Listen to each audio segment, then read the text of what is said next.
好了，你可以講了。Go。大家好，我係林永霞，係1987年嘅香港小姐。咁咧，而家我就喺美國羅省。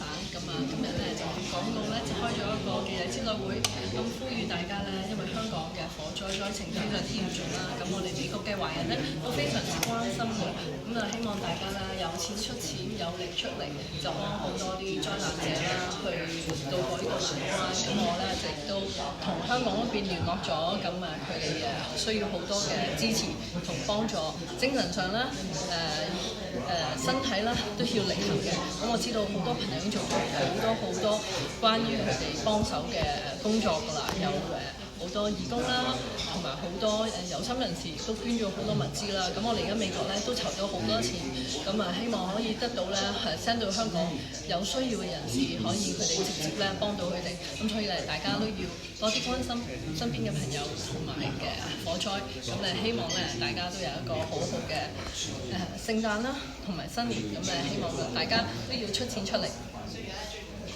OK。